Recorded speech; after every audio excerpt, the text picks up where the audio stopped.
saya tidak ada perkembangan sama sekali karena memang kompetensinya beliau tidak ada itu harus bisa mengidentifikasi dan mengenali dengan baik ya kelainan nanti tergantung dari tujuan pembelajarannya.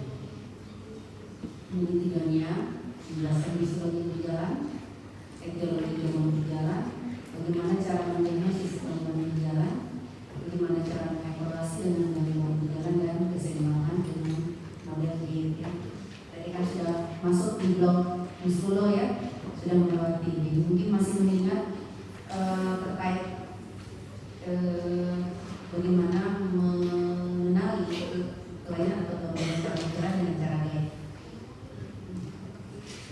Berikutnya jenis gangguan berjalan pada lansia apa saja dan tata laksana. Definisi berjalan ini, berjalan adalah aktivitas sehari-hari umum namun juga sangat kompleks. Ini melibatkan semua tingkatan dari samsara, beberapa bagian muskuloskeletal serta sistem kardiorespirasi. Jadi kalau dipikir-pikir ya jalan saja sebenarnya, tidak perlu ada pendefinisian atau konsep yang sebenarnya, tetapi itu penting karena ternyata semakin kita tua proses ini yang semakin terganggu dan membuat aktivitas pada lansia itu tidak memungkinkan dengan baik ya, selalu butuh bantuan orang lain. Nah, berjalan seseorang sangat mempengaruhi berdasarkan usia, kepribadian dan suasana hati. Pernah lihat orang berjalan lansia yang depresi, pasti dia selalu tunduk dan tidak mau menyapa orang. Itu bedanya ya kalau dengan lansia yang dia berjalan sambil dengan suasana hati, dia sudah dikasih uang sama cucunya, sudah dikasih uang sama anak, jadi suasana hatinya enak, dia bisa lihat orang. Tapi kalau orang yang pada lansia dengan kasus yang dia depresi, dia stres, nah itu akan terganggu dengan proses berjalan. Gangguan berjalan sangat mempengaruhi kualitas hidup dan membatasi kemandirian lansia. Bahkan masalah keseimbangan dan gangguan berjalan meningkatkan risiko jatuh yang merupakan penyebab cedera berat pada lansia.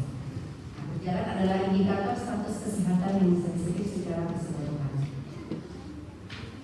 Adapun penyebab dari gangguan berjalan meliputi kondisi-kondisi neurologis misalnya gangguan motorik dan sensorik. Kemudian adanya gangguan ortopedi misalnya OA, deformitas tulang, dan kondisi medis lainnya seperti kelainan insufisiensi pernapasan, penyakit oklusi arterioventricular serta obesitas. Pada usia yang lebih tua, gangguan berjalan biasanya disebabkan oleh beberapa hal, termasuk gangguan fungsi proprioseptif pada polineuropati. Ada yang tahu apa itu proprioseptif? Ada yang tahu? Dila, mana Dila? Apa Dila? Apa itu fungsi proprioseptif? Jadi persepsi seseorang terhadap situasi dan kondisi terutama lingkungan gimana. Kemudian terkait pada pasien-pasien polineuropati. Apa itu polineuropati?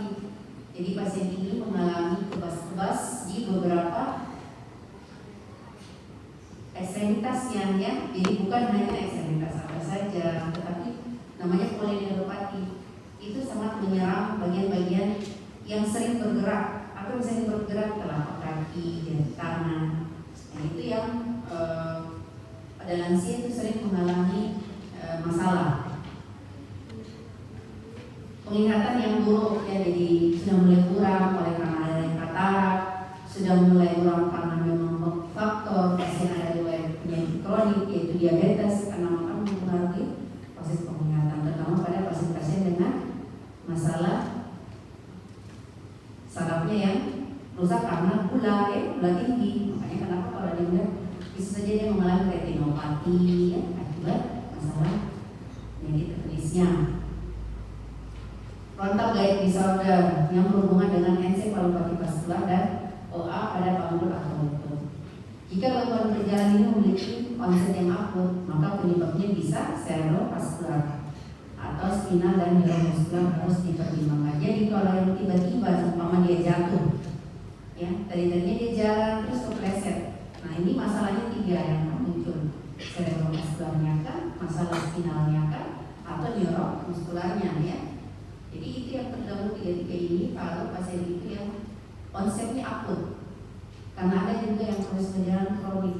Apa yang menyebabkan itu karena pasien ada penyakit kronik seperti penyakit radang akut seperti OA.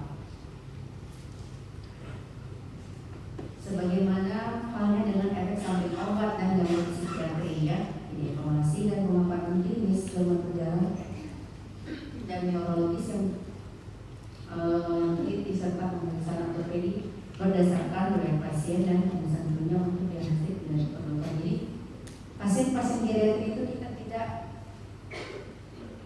boleh ada satu orang di sini saya nggak enak aja kalau dulu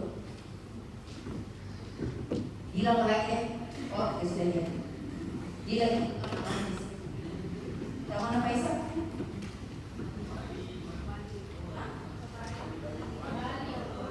Gimana toh? Oke, ini ya. Jika gangguan berjalan sudah terus evaluasi dan pengembangan tulis gangguan berjalan dan jadi berdasarkan jadi pasien-pasien lansia itu tidak bisa dokter sendiri saja yang mengerjakan, dia harus koordinasi dengan sistem lain, dokter paru, dokter ginjal ya, dokter jantung, dokter hati.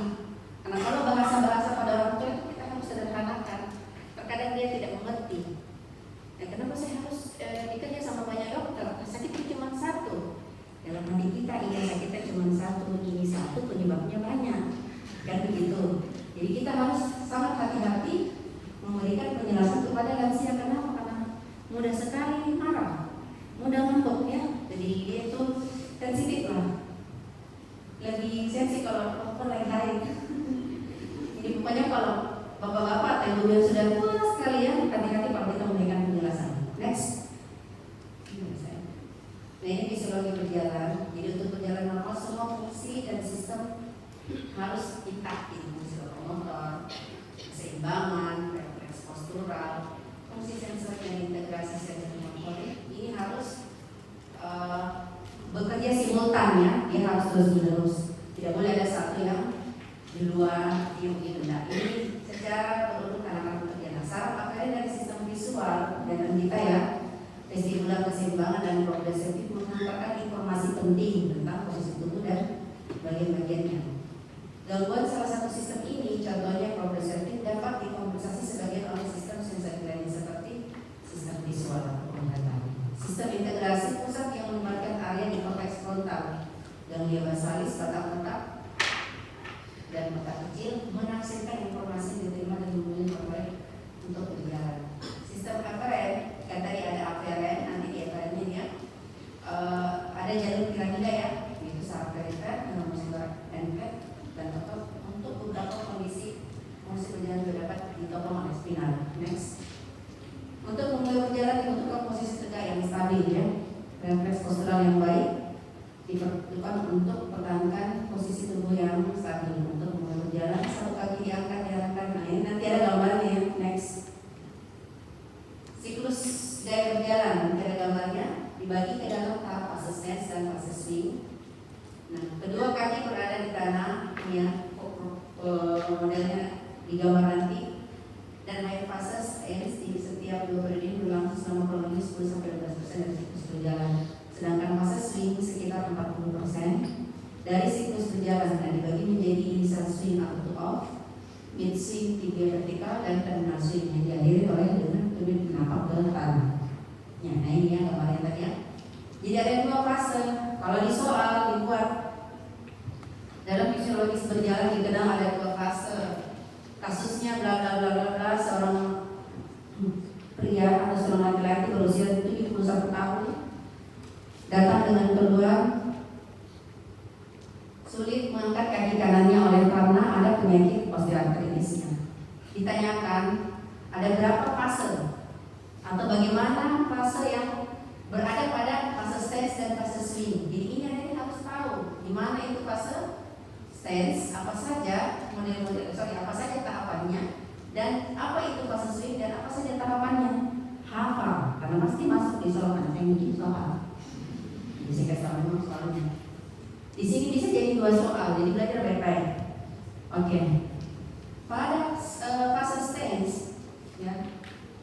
Heel strike. Jadi heel strike itu kaki kanan kita tidak menumpuk ya, tapi tumit kita setengah menghadap ke atas dan tumpuan jari kita yang jari-jari kiri itu terangkat. Jadi tumit kaki kanan menapak, tapi tumit kaki kiri kita terangkat. Itu fase stance, namanya heel strike.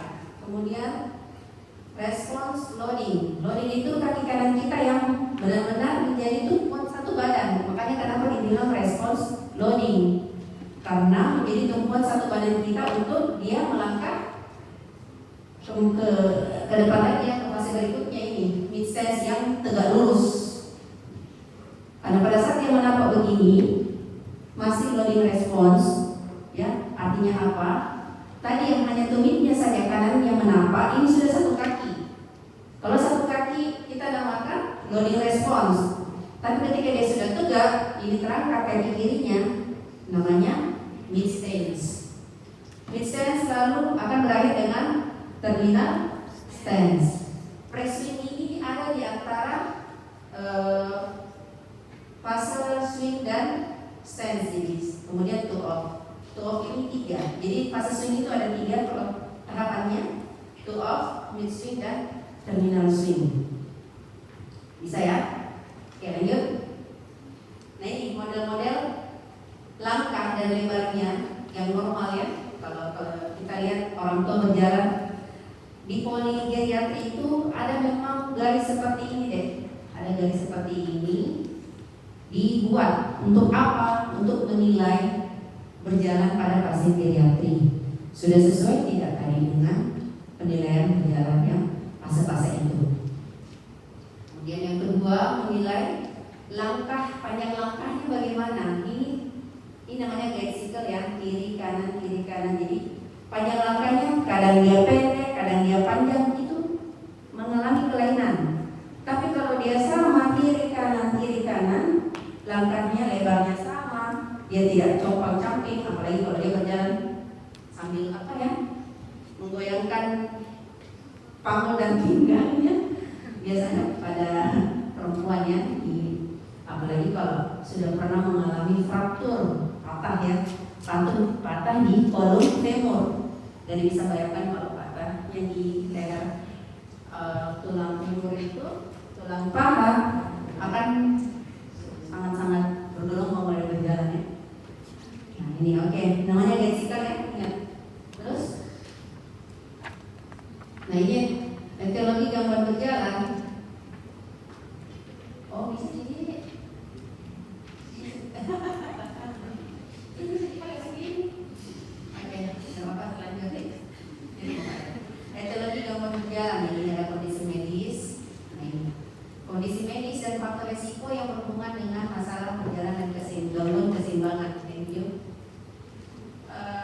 Yang pertama ada kondisi psikiatri dan gangguan afektif. Apa saja? Depresi, overthinking. Ini tidak disuruh hafal ya, tapi ada please know this disorder. Harus tahu ini gangguan-gangguannya apa saja ya. Paling tidak ada secara garis besar. Oh, kalau di psikiatri pasti depresi, ya. Nah, kemudian gangguan vaskular pasti masalahnya di aritmia ya. Atau congestive heart failure, nah ini sudah pasti, ini langganannya besok kalau kakek-kakek nenek-nenek datang ke polinya geriatri. Kemudian hipotensi ortostatik, ada yang tahu hipotensi ortostatik apa itu?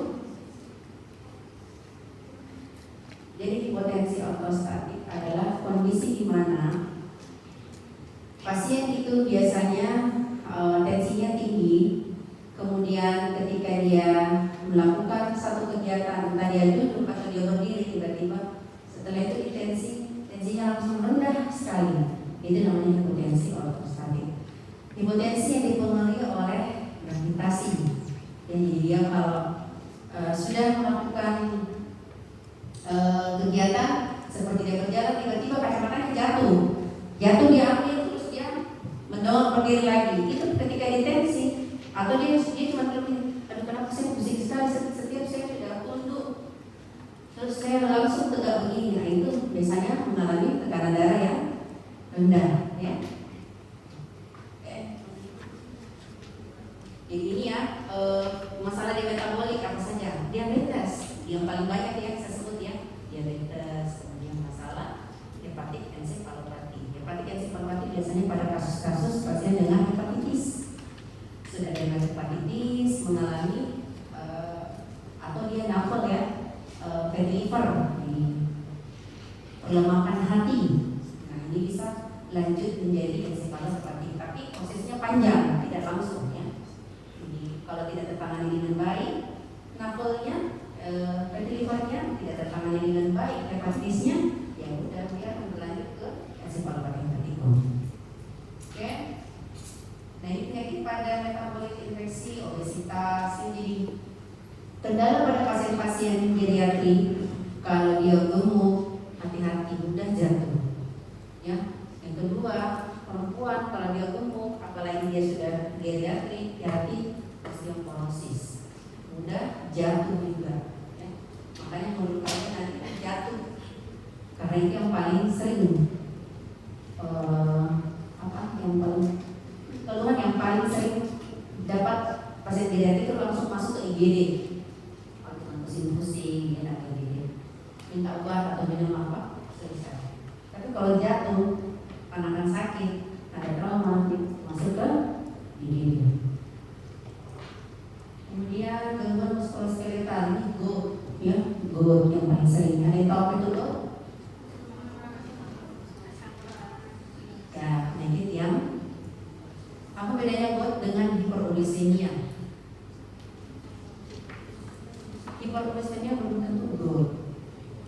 GOAT sudah pasti. Nice. Dan adik-adik harus tahu GOAT itu sudah biasanya ada namanya GOAT bertopus ya. Jadi GOAT bertopus itu muncul tulang taji biasa panggilnya, pertumbuhan tulang baru. Ini kenapa? Ini yang bikin sakit karena dia akan menekan terus keluar, entah dia menekan yang maju ke depan, terutama pada ekstremitas bawah kaki kita ya. Jadi munculnya di ibu jari, GOAT-nya luar biasa sakitnya. Pasien jadinya tidak apa, bisa berjalan, butuh bantuan, iya. Akhirnya kenapa? Dia tidak akan bisa mandiri, pasti dia akan selalu butuh orang, dipapar, pakai tongkat, mau makan, diatur lagi, hati-hati jangan sampai jatuh. Jadi kalau kita punya orang tua di rumah, hati-hati jangan sampai di sekitar rumah kita itu ada yang lantai licin. Kita punya orang tua, kakek nenek sehat, jalan bagus, tiba-tiba ada lantai licin karena apa yang dia terpeleset, akhirnya pincang. Hanya masalah sepele sebenarnya. Karena mungkin kita di rumah merasa lihat sih, maksudnya tidak ada lewat, tapi namanya kita tidak tahu musibah ya, lebih baik dicegah, lebih baik kita bersusah-susah untuk mencegah daripada harus setengah mati. Sebenarnya bukan setengah mati itu kehidupan kita ya, maksudnya setengah mati mengantar orang tua yang sudah sakit setiap hari dengan keluhan yang sama. Nah, ini osteoporosis, osteoartritis itu kasus-kasus yang sering ya, yang ada pada muskuloskeletal. Gangguan neurologis apa saja? Demensia, delirium. Ada yang tahu itu demensia? Ada yang tahu? Oke. Delirium? Ya. Jadi dia biasa kadang tidak berjalan, ada apa? Rasa ngantuk ya, atau dia tidak sadar, bicaranya meracau, masuk ke IGD itu delirium. Multiple sclerosis dan demensia cerebral. Gangguan neurologi seperti neuropati, Parkinson, stroke, kelainan sensori seperti masalah pendengaran. Ini juga apa namanya penyakit atau istilahnya kalau penurunan pendengaran pada lansia? Ada yang tahu? Kalau ada yang tahu, saya kasih apa nih kalau saya suruh pulang. Namanya presbiakusis. Pernah dengar? Nah, itu adalah penyakit normal pada orang dengan benar-benar pendengaran pada lansia. Jangan kita sekali-kali bentak atau teriak di orang tua kita. Terkadang kita mau dia mendengar dengan baik, tapi sebenarnya orang tua yang mengalami masalah pendengaran semakin kecil suara itu semakin dia bisa dengar.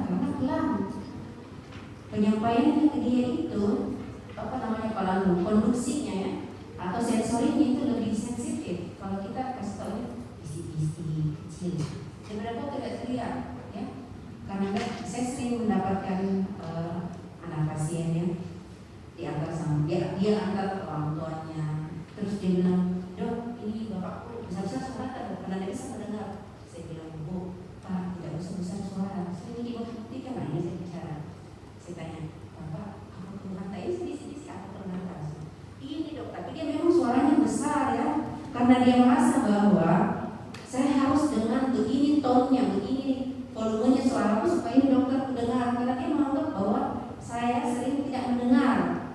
Ya, akhirnya dia harus naikkan volumenya untuk berbicara dengan dokter atau berbicara dengan siapapun supaya dia merasa bahwa penyampaiannya itu komunikasinya ada ke orang yang dia ajak bicara. Ya, itu kalau makanya saya pernah buktikan dia bisik-bisik. Begini, aku terlantar. Iya dok, ini sakit sekali dok, kami suka jatuh. Saya selalu bilang, iya. Jadi pak, kalau cuma kadang tidak sabar kita mungkinnya merawat orang tua yang mengalami gangguan pendengaran itu sangat butuh effort. Di sini di surganya kita. Kemudian yang lain-lain adalah sering masuknya riset hospitalization. Jadi ada itu orang tua memang dalam 1 minggu dia harus ke rumah sakit. Dia senang sekali kalau ke rumah sakit. Sehingga anak-anaknya itu biasa bilang, dok, bagaimana caranya nih supaya ini saya punya bapak? Apa ya contoh ibu kok dia merasa enak kalau dia pergi ke rumah sakit. Saya bilang apa? Bapak ibu coba di rumah buat suasana seperti di rumah sakit. Karena namanya orang tua itu dia kembali seperti jadi anak-anak. Apa maunya harus dituruti. Begitu namanya kenapa dibilang blok siklus hidup. Blok siklus karena siklus yang tadinya dari anak-anak tumbuh dewasa, remaja dewasa, muda dewasa, tua, orang tua kemudian jadi lansia, kemudian jadi anak-anak dia harus dipapa, digendong, di kamar mandi diliatin, dia jatuh. Jadi itu namanya siklus cycle of life. Riset surgery ini juga paling banyak. Contoh operasi apa? Katarak matanya, apalagi operasi tulang, apalagi semua yang namanya operasi-operasi. Paling sering terutama pada pasien-pasien yang cancer ya. Nah itu lebih banyak masalah kelainan geriatrik ini.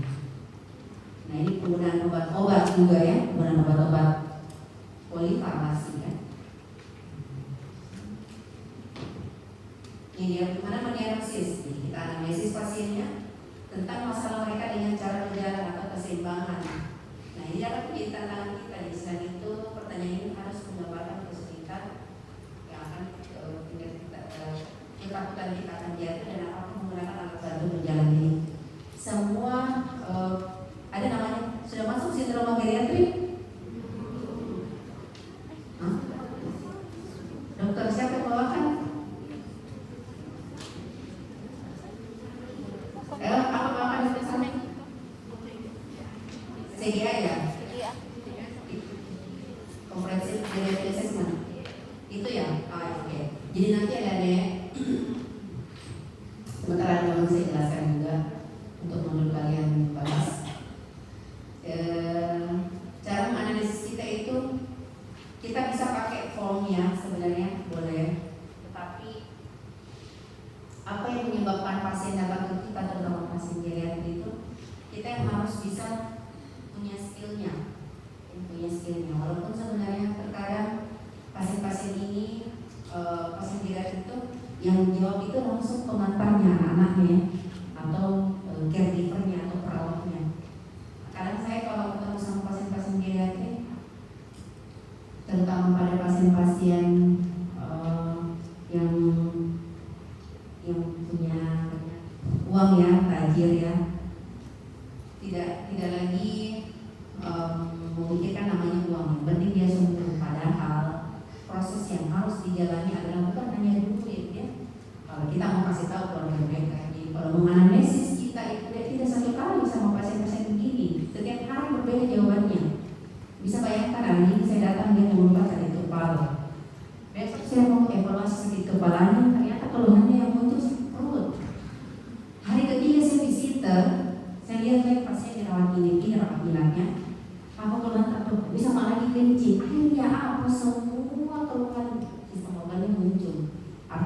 apa pasien ini mengalami masalah gangguan disorder terkait sistemiknya. Jadi dia itu apa? Dia berpikir saya harus stay lama di rumah sakit, dia merasa nyaman, dilihat sama dokter. Jadi berbagai macam keluhan itu dia keluarkan, padahal pemeriksaannya normal, bagus, ada masalah. Yang kedua, dia butuh teman cerita. Dia bosan sama caregivernya, dia butuh anaknya. Jadi saya telepon anaknya, Pak, Ibu, saya datang, orang tua cari ya dia akan baik kalau kita ada semua. Ini kita dari Singapura, kita akan dari Jakarta. Karena memang kadang-kadang anak-anak itu merasa bahwa yang penting sudah ada merawat orang tuanya, padahal bukan itu yang orang tua inginkannya. Dia merasa bahwa dari kecil saya rawat ini anak, kenapa pada saat saya tua saya dirawat sama orang lain. Jadi itu merasa sedih, masuk ke kondisi apa? Psikiatri lagi, depresi lagi, cemas berlebihan lagi, dan lain sebagainya itu muncul jadi satu, mudah nangis, mudah ngantuk, dan lain sebagainya. Apa pemeriksaan fisik yang perlu Anda tahu ini tes fungsional dengan cara mengetes keseimbangan, kemudian ada namanya indeks Bartle ya. Anda sudah pernah dengar? Activity Daily Living (ADL).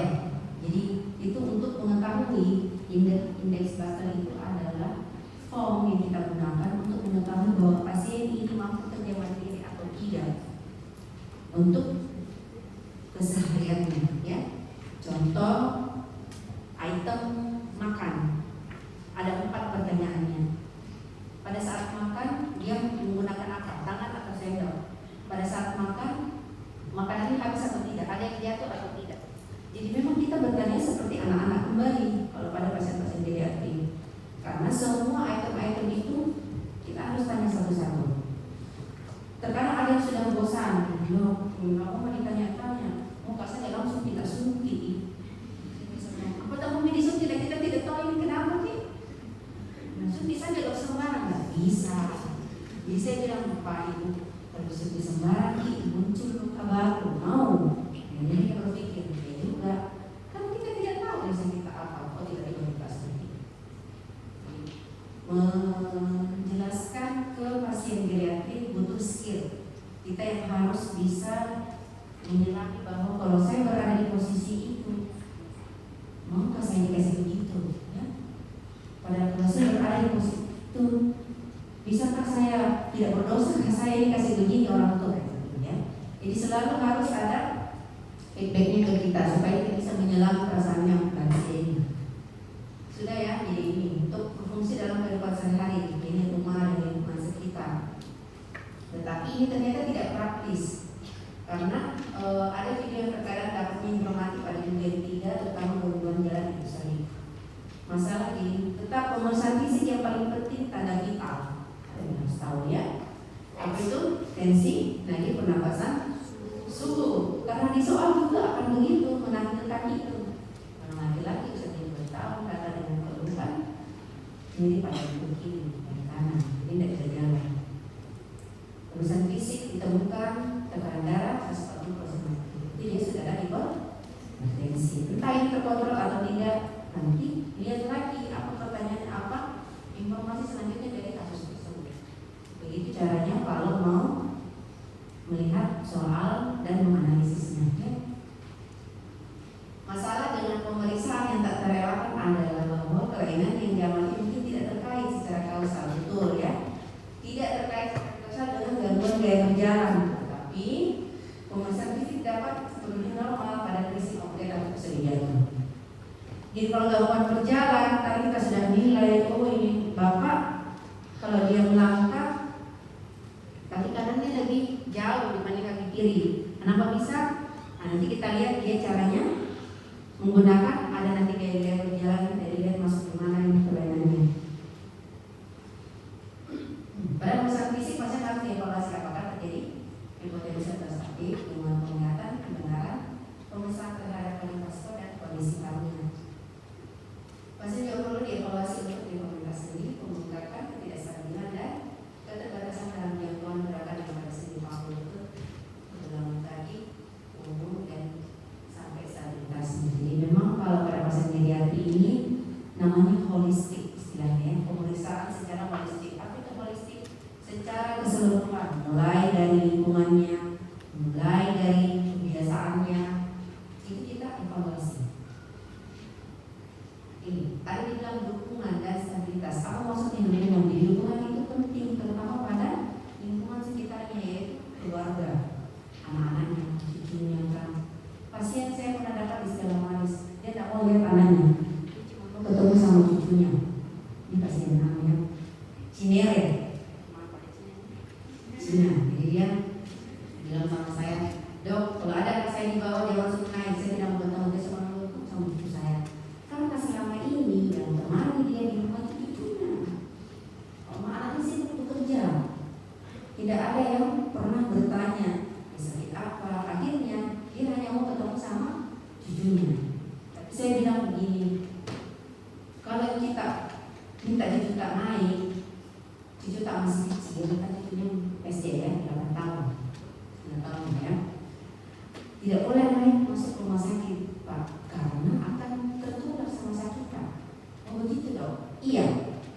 Kita sih kalau mau berani tanggung resikonya, saya kasih naik anak tak, tapi kalau dia sakit jangan tuntut ke saya atau ke rumah sakit. Dia berpikir, artinya apa? Dia sangat sayang sama cucunya. Sehingga dia rela tidak dikunjungi juga. Nah, ini memberikan bahwa kebersamaan atau komunikasi kita ke orang itu sangat penting. Biar kita sama-sama sedikit, dia tak akan tahu bahwa saya diperhatikan atau tidak. Ya?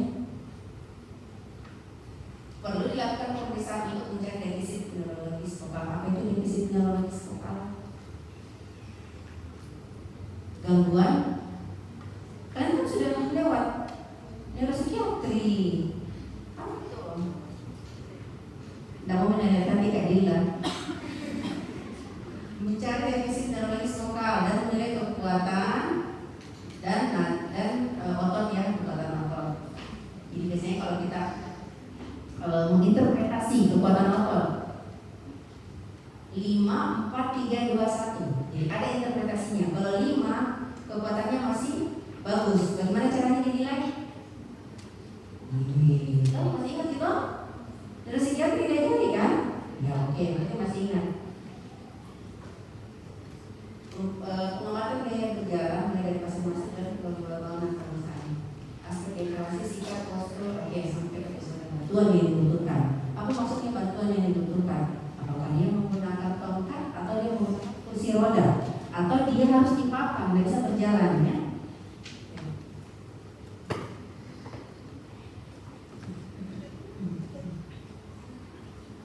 Ini urusan penunjang. Tidak ada laboratorium diagnostik yang spesifiknya, ya. Biasanya pasien masuk, kecuali kalau dia kayak pas masuk dengan kesadaran menurun. Nah ini banyak yang diperiksakan. Tapi kalau dia masuk di poli hanya untuk check up, medical check up, jadi tidak ada yang spesifik untuk mengevaluasi pemeriksaan gangguan berjalan. Tidak ada labnya ya. Kecuali kalau pasiennya ada riwayat diabetes, diperiksalah gula darahnya, ya. Tapi tetap walaupun tidak ada riwayat diabetes, kita akan tetap periksa gula darah karena terkait dengan gangguan berjalan. Pasien-pasien yang mengalami hipoglikemi, baik itu dengan diabetes atau tidak, mungkin karena kurang intake ya, makan, akhirnya terjadi kekurangan glukosa. Kalau terjadi kekurangan glukosa, ke otak kan otomatis berkurang, terjadi hipoksia. Jadi pasiennya tidak sadar bisa jatuh. Seperti ketua tingkat itu sudah ngantuk, kayaknya kurang oksigen juga, kepala sudah menguap. Ternyata saya bercerita begini dia tertidur. Oke. Kemudian yang paling penting adalah ada fasilitasnya, komputer tomografi atau CT scan atau MRI. Tapi ini biasanya di rumah sakit itu advance ya, atau tipe A yang bisa periksa. Termasuk adanya infark, fragmenter. Kenapa? Karena ini terkait dengan pasien ada riwayat pasien ada pernah atau akan memiliki potensi stroke atau tidak. Bisa bayangkan kalau orang tiba-tiba jalan kemudian terjadi lemas paru dada kan jatuh. Ya? Jadi itu yang ditakutkan atau itu yang mau dicegah, sehingga urusan-urusan ini penting dan perlu di provide atau dilakukan. Ini sudah tadi ya, sistemnya apa, kemudian apa kira-kira gejalanya dan apa yang ditemukan. Akan baca. Nah, ini cara evaluasi yang pertama history. History itu kita analisis sampai tadi akut dan kroniknya, obat-obat yang dia gunakan sekarang apa dan obat-obat penyakit kroniknya apa. Oh, pasien saya punya ibu ini tadi minum obat berak-berak karena dia mindset itu yang akut. Ternyata dalam perjalanan saya bertanya, dia menggunakan obat anti hipertensi, berarti ada masalah medical problem dengan kronik, ya. Berarti penyakit kroniknya juga ikut untuk dianalisisnya. Apa yang kita tanyakan, jatuhnya bagaimana, tiba-tiba yang mana duluan, kepalanya katar-atur. Jadi biasanya terkait berjalan, kalau dia jatuh, yang kita tanyakan apanya duluan yang cium lantai, biasanya kita bilang apanya duluan yang ketemu dengan entah jalan atau lantai. Kami berikan keterangan bentuknya apa, perutnya atau minta dan kepalanya. Lagi biasa kita sering hati-hati kalau orang tua di kamar mandi, ini yang ditakutkan sebenarnya jatuhnya, ya. Entah licin, terpleset, jatuh kepala, sudah tidak sadar, jadi impak atau dan lain sebagainya. Kemudian medication review itu tadi, apa obat-obat yang dia sudah pernah minum, adakah obat-obat selain obat akut itu, obat kroniknya contoh dia sudah pernah minum obat gula, minum obat tensi tinggi, kemudian apa lagi minum obat entah dia pernah apa tadi yang misalnya delirium atau demensia, obat suka lupa. Apa penyakit yang paling kita khawatirkan kalau dari demensia? Alzheimer. Karena lambat laun orang yang mengalami demensia akan jatuh ke kondisi Alzheimer yang kita tidak inginkan, ya. Tahu tak nilainya kalau Alzheimer? Dia lupa kamu siapa, dia lupa juga kasih kewakisan. Kemudian apa pemeriksaan fisiknya? Ini banyak ya, dari afektifnya, kemudian gejalanya apa saja dan bagaimana dengan lingkungan, ya. Dia klasternya ini di mana? Di tempat yang panas, atau dia tinggalnya di mana yang dingin, ya. Itu maksudnya ya, yang presence of environmental hazard. Apakah atau dia ini pasiennya tinggal di dekat PLN itu yang listrik-listriknya banyak. Nah, itu perlu kita kenali hazardnya, bahayanya apa, ya. Atau ini pasien tinggal dekat pabrik kimia, ya. Kita tahu sendiri apanya yang masalah kalau dekat pabrik kimia begitu, radiasinya, deh. Ini di sini kalau berjalan lagi.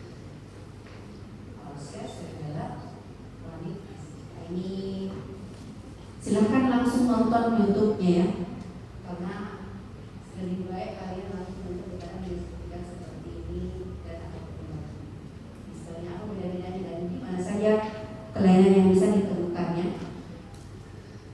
Kalau berarti nanti terlaksana tadi kembali lagi untuk mengajar harus tim, ya. Dia kerjasamanya harus tim dari dokter geriatri, neurologis, ortopedia, psikiatri dan lain-lain. Untuk menangani pasien dengan gangguan dapat menggunakan K-Trax atau walker, ya. Jadi kalau gangguan berjalan apa yang kita bisa kasih? Tongkat. Apalagi kita bisa kasih jangan dibuat gitu, ya. Dia bisa pelan-pelan berjalan. Apalagi yang bisa kita kasih? Iya, K-Trax atau walker. Apa pencegahannya terhadap resiko seperti stretching? Jadi orang tua juga jangan terlalu, kalau dia mau pergi itu nih kita masuk istirahat, masih pergi gitu nih langsung bisa, tidak boleh begitu. Tetapi apa kita mama tidak capek setiap hari keluar, mungkin bagusnya kalau sekali-kali di rumah bikin stretching begini, baik kalau nanti mau lagi keluar tidak terlalu capek. Jadi sebenarnya kita mau menyinggung dia, tapi karena begitu cara menyampaikannya dia tidak terlalu tersinggung.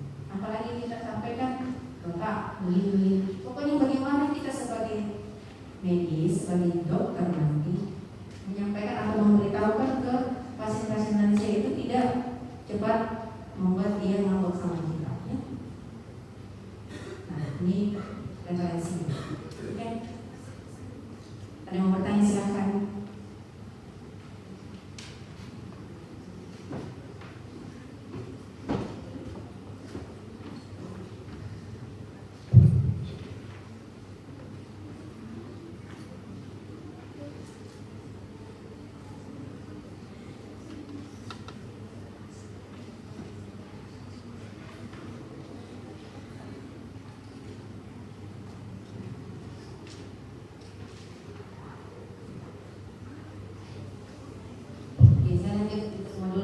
Sambil jalan boleh bertanya ya.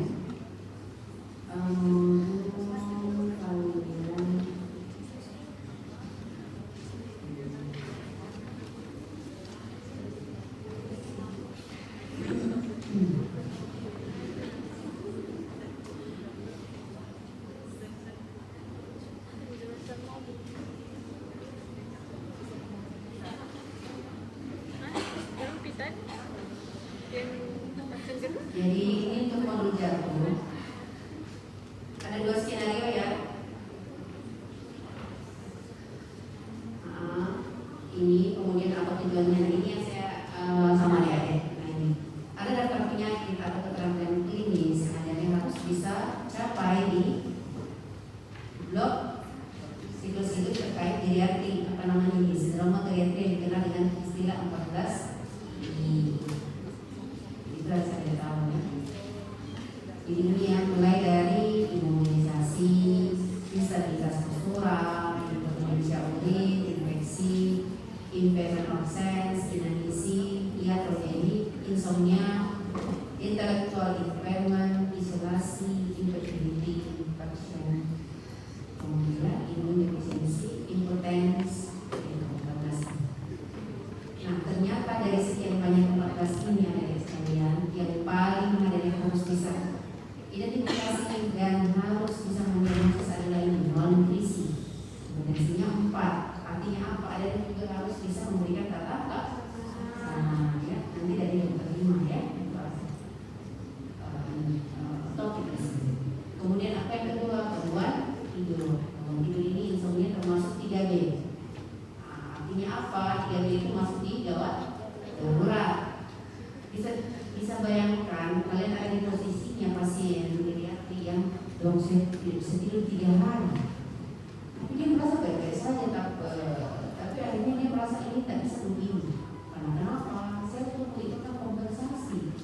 Masa dia tidak istirahat, matanya terus, walaupun dia bilang dok saya sudah di tempat ini dok, saya sudah lakukan olahraga sore untuk supaya saya bisa capek dan seperti itu, saya tidak bisa tidur.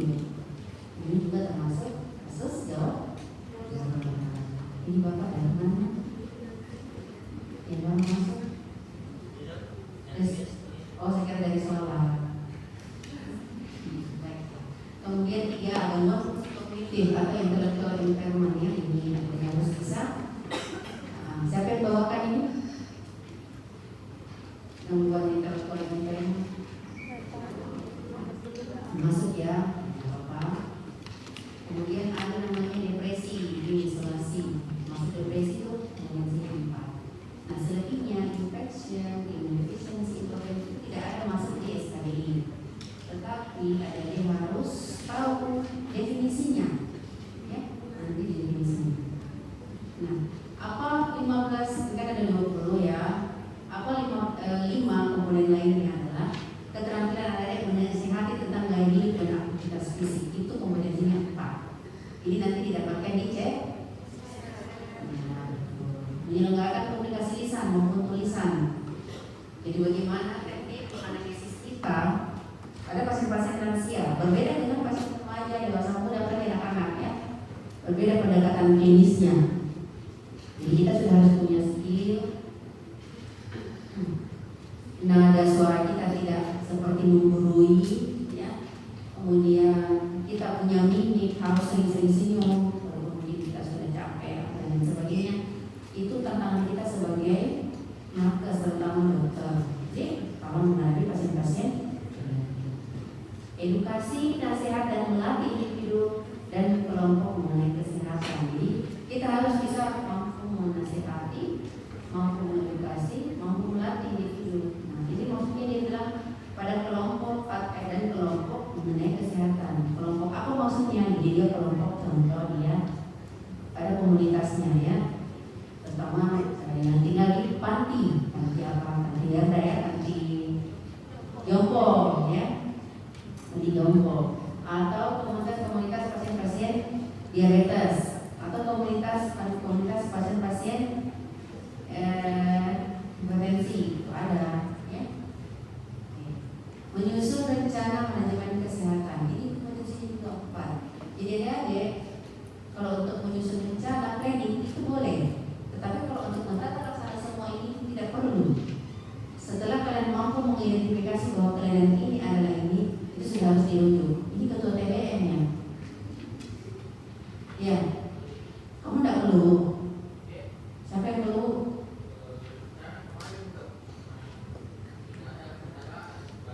Oh, bisa.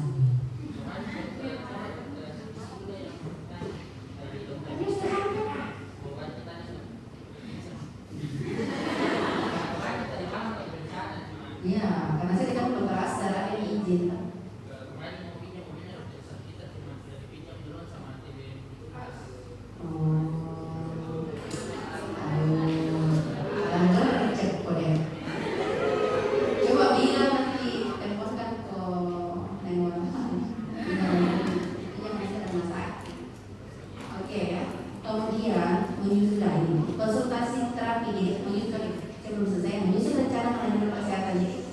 Apa yang kita perlu susun? Yang kita perlu susun adalah pertama, pasien ini identifikasi dulu masalahnya apa. Mulai tadi apa? Itu tadi ya, 14I, sindrom geriatri. Tek sudah ada. Kemudian apa rencana manajemennya? Yang antara itu semua, yang mana yang paling urgent? Artinya yang mana pasien ini sangat membutuhkan tata laksana penting. Apa kita lakukan? Tindakan berikutnya. Setelah mengidentifikasi, ada namanya konsultasi terapi. Jadi konsultasi terapi ini biasanya pada pasien-pasien yang penyakit kronis. Dia sudah mendapatkan terapi setiap bulan di dokter spesialis, obat diabetes dan obat hipertensinya. Datang ke kita, ke dokter umum, poli umum untuk terapi konsultasi. Dok, saya dikasih sama dokter ini sudah 3 bulan. Apakah perlu saya lanjut dok atau bagaimana? Nah sekarang perannya adik-adik adalah, Pak ini kan sudah 3 bulan kita minum, sepertinya sudah harus cek lab.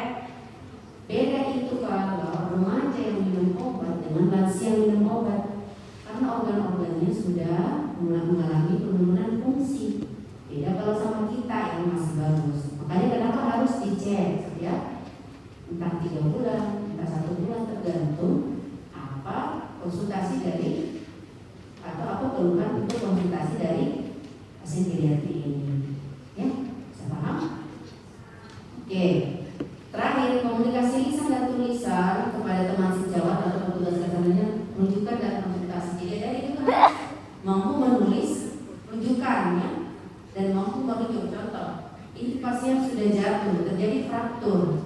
Fraktur kan kamu nggak bisa ngapain, pasti sudah lebih ke dokter bedah atau ortopedi. Jadi bagaimana caranya? Ada komunikasi lisan dan tulisan.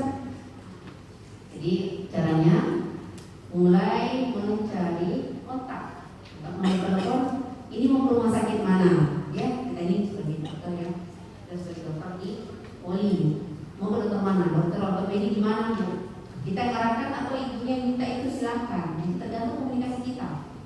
Biasanya pasien akan bilang saya ikut dokter kan, saya nggak tahu dok, terserah kita. Jadi ini perannya kita meyakinkan dokter bahwa mending mencari dokter yang dekat, jangan terlalu jauh. Karena kenapa? Dia akan habis transportasi, dia akan dalam lamanya perjalanan, dia akan merasa capek. Belum selesai keluhan satunya, timbul keluhan lain hanya untuk perjalanan jauh mencari dokter yang dia mau.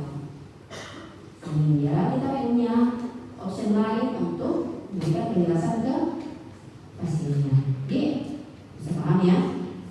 Nah, tulisan juga sudah lebih dekat kemampuannya, jadi harus menjelaskan ini ya. Mahasiswa, oke. Ini skenario-nya. Ini masih skenario lama, skenario baru ini. Ya. Ini skenario baru, apalagi di ulang tahun. Korbannya karena marah-marah dan bicara melantur sejak 3 hari. Memiliki RDM dan hipertensi 20 tahun. Tidak rutin minum obat. Sejak 3 tahun, pasien sering lupa menggunakan barang dan pernah ditemukan tersesat. Tidak dapat kembali saat pergi berbelanja di toko dekat rumah. Nah, ini kan tadi sudah bisa identifikasi apa nama kelainan ini, apa kelainan ini, apa kelainan kan. Dari skenario kita sudah bisa mendapatkan sindrom overblasi tadi. Kemudian sejak 1 tahun pasien sudah mulai lupa nama anaknya sendiri. Kemudian sejak 1 minggu terakhir batuk dan demam, ada penurunan nafsu makan, kemudian minum kurang 3 hari. Jadi pasien masuk ke kondisi apa? Dehidrasi, infeksi. Jadi itu perlu kita identifikasi ya. Selain berbicara melantur, pasien juga melihat bapak ibu pasien yang telah meninggal. Artinya apa? Dia masuk kondisi psikiatri. Apa itu? Halusinasi. Kemudian riwayat halusinasi sebelumnya disangka. Nah, pusat fisik, ada pasien agitasi disertai malam-malam, itu bisa ya. Kode-kode apa mau? Ini kasus IgD. Ada hipertensinya, pernapasan kedua, ada 90, suhu tidak dikontrol. Tegel kulit menurun dan tongki ditemukan pada dasar paru. Artinya, kalau tegel kulit menurun menandakan apa? Dehidrasi. Kalau ada tongki menandakan adanya 14 berarti infeksi paru terutama ya. Pemeriksaan lain dalam batas aman. Jadi harus menjelaskan istilah dan konsep itu yang penting ya.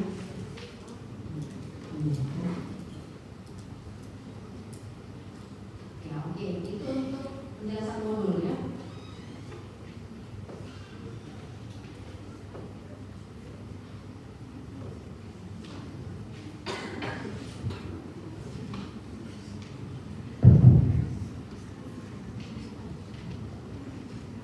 Ini saya lagi hari apa lagi saya pertemuan ini kelas saya dapat atau kelas ini?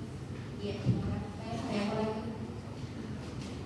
Kalau hari Selasa berarti pada saat kalian tutor pertama itu hari Senin. Tutor pertama itu sudah modul 2 ya? Hari Senin ini? Tanggal berapa itu? Bukan Senin ini sayang. Tanggal 14. 13 itu apa? Kedua ya, coba pindah.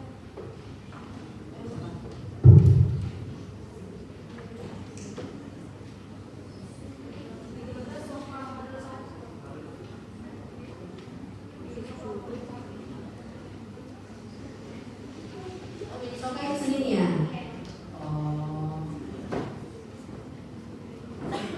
Berarti yang Selasa bisa aja masuk di